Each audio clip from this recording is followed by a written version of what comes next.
Greek lesson today, but I just want to say a couple things. I've been doing a lot of online workshops for all the schools all over the world, and a common theme keeps coming up for actors, and a lot of times the questioning has more to do with seeking an absolute answer. And I'm always trying to tell people there is no absolute.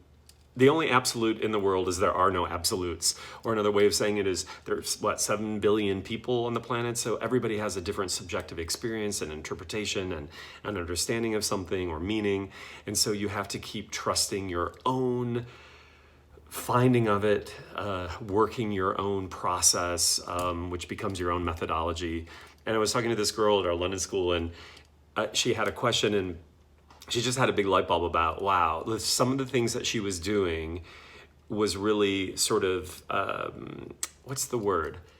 Not honoring that she just could stop seeking validation outside of herself and start trusting that where she was enough, that she's on her path, that it's all unfolding as it should. And a lot of the things that she was scrambling to do had more to do with getting sort of the outside validation as opposed to trusting that her point of view is very strong, and so is her artistry. So I think that that's been a common theme about you're not an interpreter, you're a creator. Now, I can also say it another way. Our job as actors, as artists, is we are interpreting work, but it's really not interpreting it in a way that's reductive or the same or derivative, like, oh, you're supposed to say it like that. So interpretation is a more creative set point in trying to find your way through something to give it your stamp. But I want to just say one other thing, because coming back to this Greek lesson, there's this writer named Kiernan Satya, and he has a book about middle age. I haven't read it, but I was just reading some excerpts from it, and it was really interesting. And he talks about how there's a difference from the Greek word telic and atelic, which I'm going to get to. But he talks about how there are either goals that are completion-oriented, so which is telic, and then there are goals that are incomplete, that they are always in processes, and that is called atelic.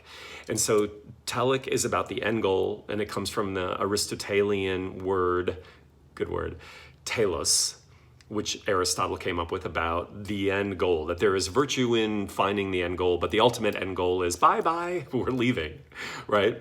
But I think the interesting aspect of what this writer is talking about, and what I believe, is that there's a problem with living our lives from a telic perspective, or just for the telos, which is, number one, when we live only for the final thing, you're missing all the other moments in between. I've been talking about that for a while this past couple months, about when we're living for the arrivals, we're missing the departure and all the other stuff in between. And most of our time is spent trying to get to the final thing. So you're missing all the moments trying to live for just the final moment, whatever that is, the job, the marriage, the booking, the getting the agent, and all those things are great, but there's so much life to be lived in between and then beyond those, those celebratory moments.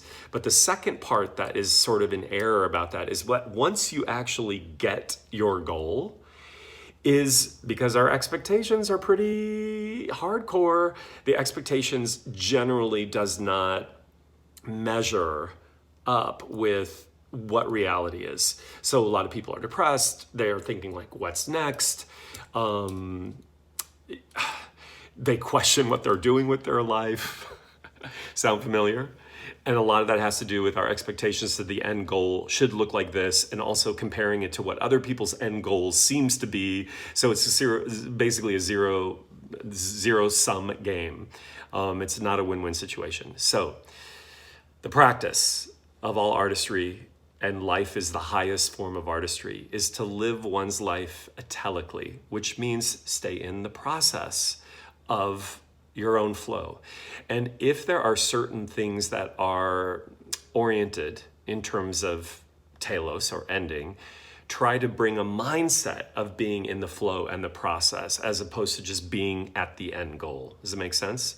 And the interesting thing Aristotle says here, I'm just looking at my cheat sheet here, because I had to go way back into Greek history.